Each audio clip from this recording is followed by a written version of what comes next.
Hello everybody, my name is Sean Joseph. Today I will show you how to make a healthy sandwich.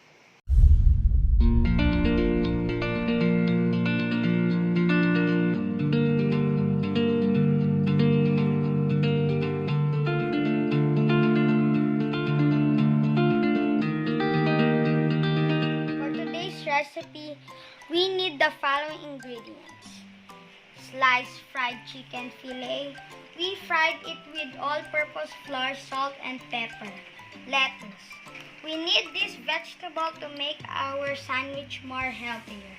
Tomato. Do you know that this is rich in vitamin C? Sliced cheese. Cheese is rich in calcium. Caramelized onion rings. Fry until it becomes brown. Mayonnaise, ketchup. Last but not least, the bit toasted bread pan itself. Now let's go over the procedure. First, we have to mix a little amount of ketchup and mayonnaise together in a small container.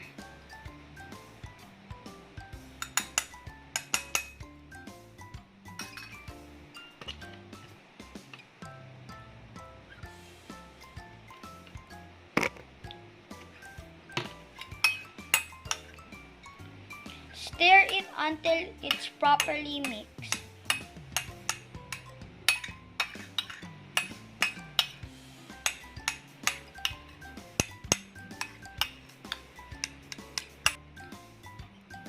And when it's done, we have to spread it all over to the bread.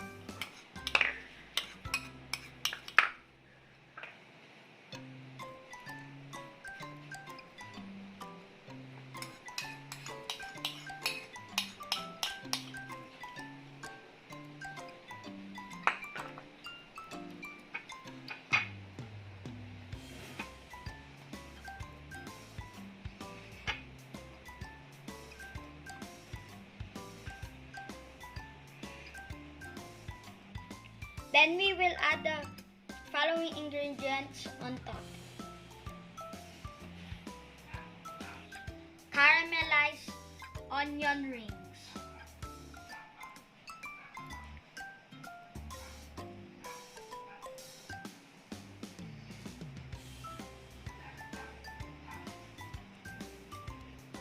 The chopped tomatoes.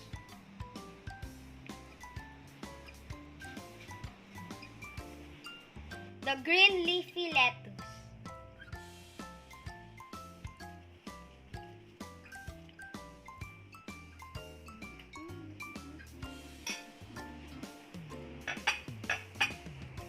Now the fried chicken fillet.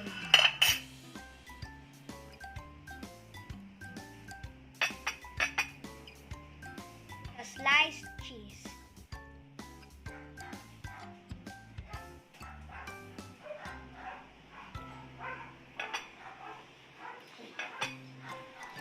To make it more healthier, we have to put more lettuce.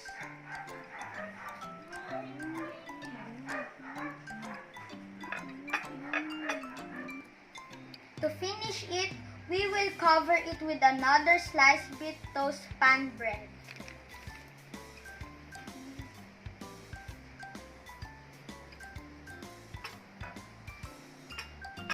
And now it's done. Let me take a bite.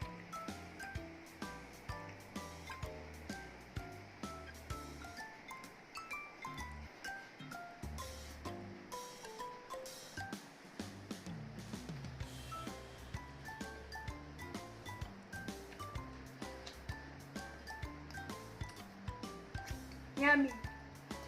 Thank you for watching. See you in my next vlog. Bye.